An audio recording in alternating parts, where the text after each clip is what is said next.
buhay. Ang buhay ko po noon ay walang direksyon, walang patutunguhan. Sanay ako na sa bawat araw na lumilipas, puro masasamang bagay ang lumalabas sa aking bibig. Pero mula nang tanggapin ko ang Panginoon sa aking puso at sa aking buhay, tinuwid niya ang aking mga kamalian, binago niya ang aking buhay. At mula noon mga kapatid, natutunan kong sumunod sa kalooban ng ating Panginoong Diyos. At alam ko po bilang isang mananampalataya na ito rin ang nais ng Diyos para po sa bawat isa sa atin. At mga kapatid, hindi tayo maging bingit sa mga salitang ito na ating naririnig, sa mensaheng ito na nais iparating ng ating Panginoong Diyos. Mga kapatid, minamahal niya tayo. Sa kabila po ng ating pagiging makasalanan na tayo po ay nakatakdang mapunta sa pwedeng impyerno, patuloy tayong minamahal ng Diyos.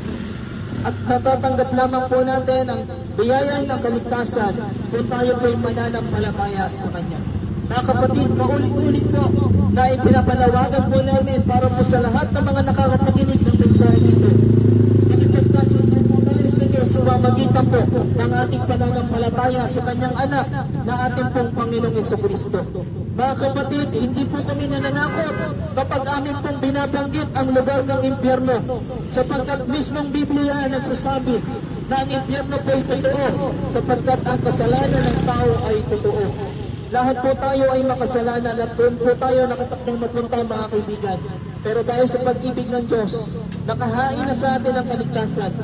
Tanggapin na lamang po natin sa pamamagitan po ng pananampalataya. At meron po kaming pinamimigay na babasahin. Kung nais niyo pong mas maliwanagan sa mensaheng ito, pwede niyo pong tanggapin ang bawat babasahin na amin pong pinapamigay. Yan po ay wala pa ring bayad mga kaibigan. Yan po ay pinapamigay po namin ng libre, sapagkat ang salita ng Diyos ay dapat makarating sa lahat nang walang hinihinging kapalit. Napakahalaga po na marinig natin at matanggap ang ebanghelyong ito mga kaibigan, sapagkat may plano ang Diyos sa buhay ng bawat isa sa atin. Kaya po, dahil po ng paulit-ulit ko pong panawagan mula na mag-umpisa ang mensaheng ito, manampalataya tayo sa ating Panginoong Jesucristo, sapagkat sabi sa John chapter 14 verse 6, ako ang daan, ang katotohanan at ang buhay. Walang makakaparoon sa Ama, kundi sa pamamagitan ko. At ang Panginoong Jesucristo lamang ang siyang tanging daan para tayo po ay makarating sa langit, upang tayo po ay maligtas at upang matanggap po natin yung buhay na walang hanggan. Wala na pong kaparaanan mga kaibigan. Hindi po sapat yung ating pagiging mabuti, hindi sapat yung ating pagiging palasimpa o yung palagi nating pagdarasal para tumawag sa Diyos.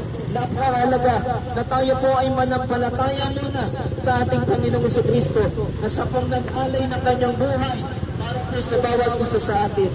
Mga kapatid, hindi man tayo karapat-dapat sa pag-ibig ng Diyos dahil sa ating mga kasalanan. Pero dahil minamahal niya tayo, iniibig niya ang bawat isa sa atin. Inilaan na ng Diyos ang kanyang buhay. Inilaan niya ang kanyang buktong na anak na siyang nagsakripisyo ng kanyang sarili para po sa katubusan ng bawat isa po sa atin. Kaya mga kapatid, manampalataya po tayo sa ating Panginoong Jesucristo.